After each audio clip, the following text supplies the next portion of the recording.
Good morning, students. Now I am going to teach you a very important topic of chapter 2, that is pollen grain. इससे पहले हम microsporogenesis, structure of microsporangium, ये सारे topics इससे पहले की video में कवर कर चुके हैं. आज मैं जो आपको पढ़ाने जा रही हूँ वो pollen grain है. ठीक है, अब हम pollen grain के बारे में पढ़ेंगे. The pollen grain represent the male gametophyte. pollen grain male gametophyte होगा. It has a prominent 2 layered wall, exine and intine, जो कि 2 मेन लेयर की वॉल से मिलकर के बना हुआ होता है. आउटर वॉल को हम एक्साइन के नाम से जानते हैं, जबकि इनर वॉल को हम एंटाइन के नाम से जानेंगे. एक्साइन के बारे में डिस्कस करते हैं. It is the hard outer of pollen grain. Exine layer जो होगी वो पोलन ग्रेन की आउटर लेयर होगी. It is made up of sporopollenin. ये एक स्पोरोलेनिन ऑर्गेनिक सब्सटेंस से या मटेरियल से मिल करके बना हुआ होता है, जो कि हाई टेम्परेचर स्ट्रॉन्ग एसिड या जिस पर high temperature strong acid, alkali और एंजाइम का कोई भी इफेक्ट नहीं होगा. No enzyme that degrade sporopollenin. pollen grain enzyme has prominent apparatus germ pole where sporulenin is absent.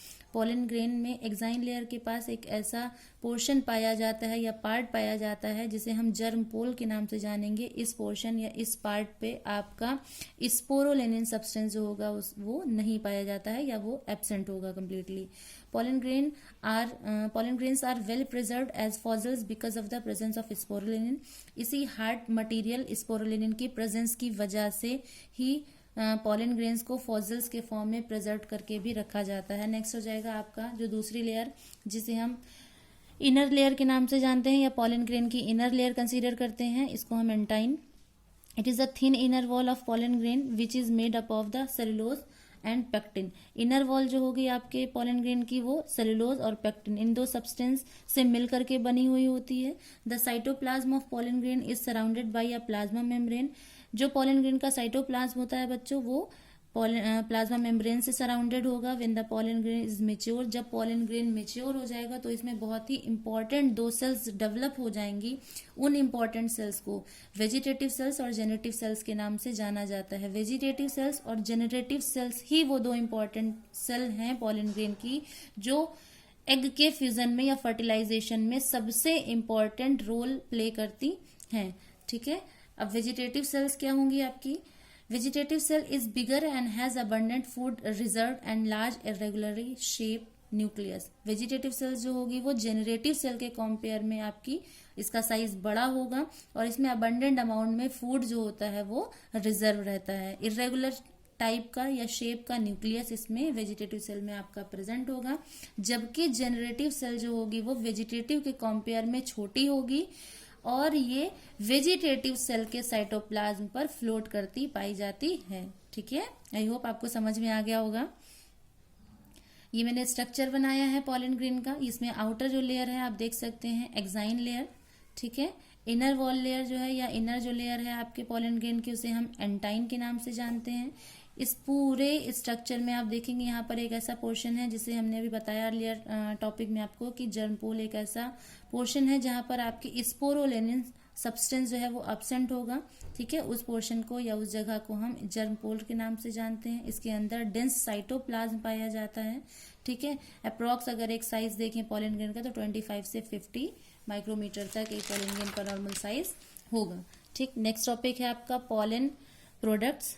pollen products को हम फूड सप्लीमेंट्स के फॉर्म में भी यूज करते हैं बच्चों. pollen grains are rich in nutrients as they are used in the form of tablets and syrups for enhancing vital body function.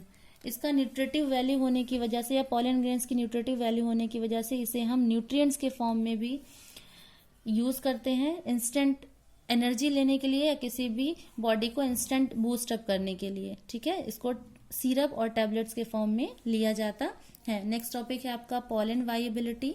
The period for which pollen grains remain viable or functional is called pollen viability. viability का मतलब ही है functional होना या active होना. Means जितने time period तक एक pollen grain की वायबिलिटी होगी उसके बाद अगर वो लैंड कर रहा है स्टिग्मा पर तो उसमें जर्मिनेशन होने का कोई चांस नहीं बनेगा. इसका मतलब कि जो उसकी वायबल पीरियड है या टाइम पीरियड है, फंक्शनल टाइम है, जितने टाइम pollen grain एक्टिव रहेगा उस टाइम ही उसे या उतने टाइम तक ही उसे स्टिग्मा पर लैंड कर देना है. बेसिकली वो पीरियड जिसमें पॉलन ग्रेन्स आपका क्या रहता है, फंक्शनल रहता है या एक्टिव रहेगा, उस टाइम पीरियड को हम पॉलन वाइबिलिटी के नाम से जानते हैं। आई होप कि आपको समझ में आ गया होगा, इंपॉर्टेंट टॉपिक है। It depends upon the temperature and humidity. किसी भी पॉलन ग्रेन की वाइबिलिटी जो होती है वो टेम्परेचर और ह्यूमिडिटी पर डिपेंड करेगी, ठीक है। इन सम सेरल्स, अलग अलग स्पीशीज के प्लांट की पॉलेंस की अलग अलग वाइबिलिटी होती है बच्चों। In some cereals like the wheat and rice pollen grains loss viability within 30 minutes. अगर हम कुछ सेरल्स की यानी राइस और व्हीट के पॉलन ग्रेन की बात करें तो उनमें पॉलन ग्रेन्स की वाइबिलिटी जो है वो 30 मिनट्स तक ही रहती है, यानी वो 30 मिनट तक ही वाइबल रहेंगे, उसके बाद उनकी वाइबिलिटी जो होगी वो खत्म हो जाती है। अगर कुछ हम फैमिली की बात करें, जैसे मैंने एग्जांपल लिया है रोजेसी, लेगुमिनेसी और सोलेंसी, ये 3 फैमिलीज की अगर मैं बात करूं तो इनमें जो पॉलन ग्रेन्स की वाइबिलिटी है वो कुछ मंथ्स तक ही रहेगी, यानी इन पॉलन ग्रेन्स को कुछ मंथ तक वाइबल रखा जाता है या इनके पॉलन ग्रेन कुछ मंथ तक वाइबल रहते हैं। Pollen grains can be preserve, इसके अलावा पॉलन ग्रेन्स को लिक्विड नाइट्रोजन में प्रिजर्व करके भी रखा जाता है -196 सेल्सियस पर, ताकि कुछ सालों तक इनको यूज किया जा सके। मीन्स लिक्विड फॉर्म में पॉलन बैंक में -196 टेम्परेचर पर पॉलन ग्रेन को प्रिजर्व कर लिया जाएगा, ताकि उस पॉलन ग्रेन को हम कुछ सालों तक यूज कर सकें। लास्ट टॉपिक है इसका आपका पॉलन एलर्जी।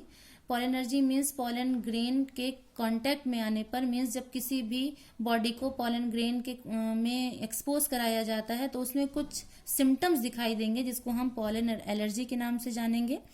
जैसे कि वो कौन कौन से सिम्टम्स हैं, जैसे सिकनेस आ जाती है पॉलन ग्रेन के कांटेक्ट में आने में, जैसे कि आपका ब्रंकियोल एफ्लिक्शंस है या ब्रंकाइल में कुछ प्रॉब्लम हो जाना।